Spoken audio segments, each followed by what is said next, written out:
आयुष्यात कुठल्या गोष्टीला किती महत्त्व द्यायचं हे माहीत असणं खूप गरजेचं आहे.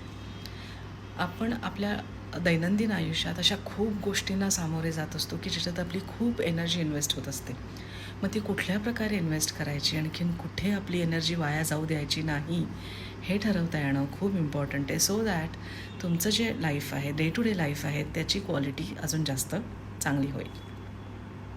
अगदी आज मी उशिरा उठले त्यामुळे माझ्या नवऱ्याला डबा देऊ शकले नाही, किंवा आज मी माझी झोप चांगली झाली नाही काल रात्री आणि हे माहीत असल्यामुळं मला आज सकाळी डल वाटतं आहे, किंवा आज माझ्या मुलाचा काहीतरी होमवर्क होता तो राहिला, आणखीन मला त्याच्यासाठी रिस्पॉन्सिबल समजते आहे, अशापासनं खालती आपण खेळायला गेलो किंवा कुठे फिरायला गेलो, आणखीन कोणीतरी भेटलं आणि ते जर का तुम्हाला म्हणलं की अगं काय तू अशी का दिसते आहेस, किंवा एनी काइंड ऑफ कमेंट की जी आपल्याला नकोशी आहे अशी मिळाली की लगेच आपलं मन बेचैन होतं. ओव्हर थिंकिंग ही काही फार चांगली गोष्ट नाही आहे. प्रत्येकाला थोडीफार सवय असते या गोष्टींची. प्रत्येकजण थोडंफार काही ना का विना ओव्हर थिंकिंग करत असतं. जे करत नाहीत ते खरोखर भाग्यवान आहेत. मात्र ओव्हर थिंकिंग केल्यामुळे आपल्याला जर का त्रास होत असेल तर त्याच्यातनं बाहेर येण्यासाठी किंवा ते टाळण्यासाठी कॉन्शियस एफर्ट्स करणं खूप इम्पॉर्टंट आहे, खूप गरजेचं आहे.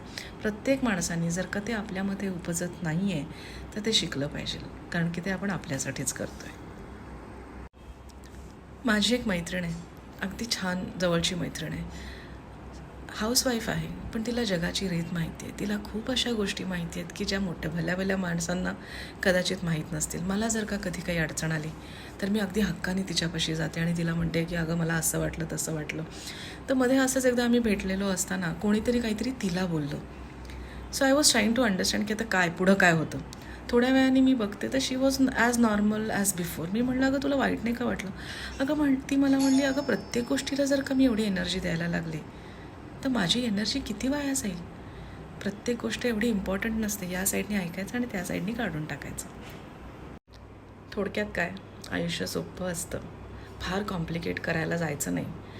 ज्या गोष्टीमध्ये आपली एनर्जी इन्व्हेस्ट करणं गरजेचं आहे तिथं 100% करा. मात्र ज्या गोष्टीला एनर्जी द्यायची गरज नाही आहे, जस्ट बिकॉज तुम्हाला वाईट वाटलं आहे, किंवा जस्ट बिकॉज तुमचा इगो दुखावला आहे, किंवा रीत आहे म्हणून त्या गोष्टीला एनर्जी देऊ नका. शक्यतो अशा सगळ्या गोष्टी इग्नोर करता आल्या तर खूप चांगली गोष्ट आहे. आणि जर का ते जमत नसेल तर जमवायला शिका.